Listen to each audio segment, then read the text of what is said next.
Olá, pessoal. Agora a gente vai falar de movimento retilíneo e uniforme. Para a gente falar de movimento retilíneo e uniforme, a gente precisa pensar basicamente que nós estamos falando de movimento, então nós temos velocidade. Esse movimento é em linha reta, então a gente não muda a nossa direção do sistema. E claro, ele é uniforme, ou seja, ele se movimenta velocidade constante. E quando a gente fala de movimento retilíneo e uniforme, a gente vai começar a criar funções para descrever os movimentos. Então, no movimento retilíneo e uniforme, a função principal desse sistema é a função horária da posição. Por que ela é chamada de função horária? Porque a posição final do corpo depende da posição inicial, mas também depende da velocidade e do tempo. Então, quanto mais tempo eu ficar em movimento, obviamente, maior será a minha distância percorrida dentro de um determinado sistema. Essa é a função horária da posição. E ela vai ser muito importante, pessoal, para conseguirmos aí desvendar e analisar vários exercícios, várias situações de movimento, tá? Então, função horária da posição. Gente, a partir dessa função horária da posição, você deve estar se perguntando o que significa cada um desses elementos, né?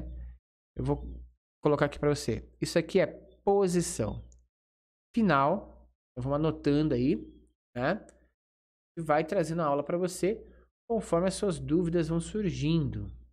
Aqui é posição inicial, posição inicial.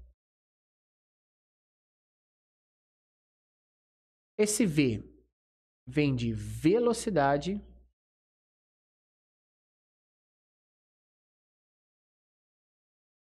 E esse T vem de tempo. Todas essas unidades de medida, claro, dentro do Sistema Internacional de Unidades Medidas. E aí nós temos uma função. Pensando no sistema gráfico, né? Qual gráfico representa aquela função? A gente sempre vai pensar no seguinte. Toda vez que eu tiver uma função como essa, eu vou pensar na construção de um gráfico. E o gráfico ele sempre é formado, né? Nesse estudo de movimentos, por dois eixos. O eixo horizontal e o eixo vertical. O vertical, gente, a gente está verificando a posição do corpo. E o eixo horizontal, o tempo de movimento. Como a nossa função é uma função desse tipo, S de t é igual a S0 mais V vezes t, isso é chamado de função horária e é uma função do primeiro grau, já que não tem nenhum elemento elevado ao quadrado.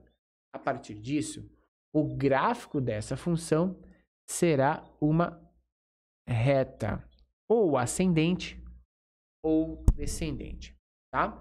Nesse caso, nós temos uma reta ascendente. Toda vez que a reta for desse jeito, significa que nós temos aí, né, um sistema crescente, ou seja, que o sistema está se afastando do referencial. Esse tipo de movimento, onde o móvel se afasta do referencial, é chamado de movimento progressivo.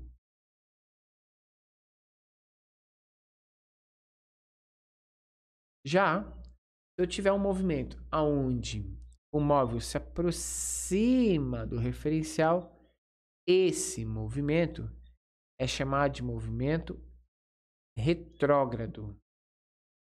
Ou seja, ele está vindo em direção ao referencial. Beleza? E esse valor, gente, o que determina ser progressivo ou retrógrado é a velocidade. Aqui, se a velocidade for positiva, nesse outro caso, se a velocidade for negativa. Aí a gente vai ter essa diferença entre esses dois movimentos, tá? Dado ainda um gráfico como esse, é importante você saber que se a gente tiver dentro desse sistema o movimento retilíneo uniforme, tempo em segundos, posição em metros, e a gente tiver dois veículos se movimentando, o azulzinho e o amarelinho, verifique sempre na reta formada por eles.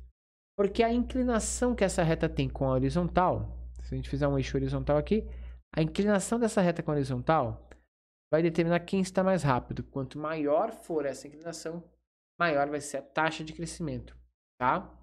Então a gente consegue determinar que a tangente dos ângulos formados de α1 ou de α2, a tangente sempre de alfa, é nada mais do que a velocidade do corpo. Maior a inclinação, maior a velocidade. Outro gráfico importantíssimo desse tipo de sistema de funções é, claro, o gráfico que relaciona aí uma grandeza chamada velocidade em metros por segundo, lembra sempre no Sistema Internacional de Unidades Medidas, e, claro, o tempo em segundos. Esse tipo de gráfico, gente, ele vai trazer para você uma informação muito importante. Primeiro, se você está falando de movimento retilíneo e uniforme, esse gráfico vai dar uma reta horizontal, porque a velocidade vai permanecer constante durante todo o tempo de movimento. Só que, nesse tipo de gráfico, a área formada abaixo da curva desse gráfico é o que vai determinar para a gente aí, né? O que? A velocidade desse sistema. Então, isso daqui é importante para você conseguir verificar não a velocidade, desculpa, mas a posição, o deslocamento. Então, espera aí, a área do gráfico dá para a gente o deslocamento do corpo, o ΔS. Isso é importantíssimo, porque podem existir questões que pedem para a gente apenas calcular a área do gráfico para descobrir qual o deslocamento do corpo, ok? Na próxima aula, a gente vai falar de alguns problemas de ultrapassagem. São os mais corriqueiros e mais aparecem utilizando esse tipo de movimento, ok? Então, te vejo lá. Até a nossa próxima aula. Muito obrigado por nos acompanhar até aqui. Tchau!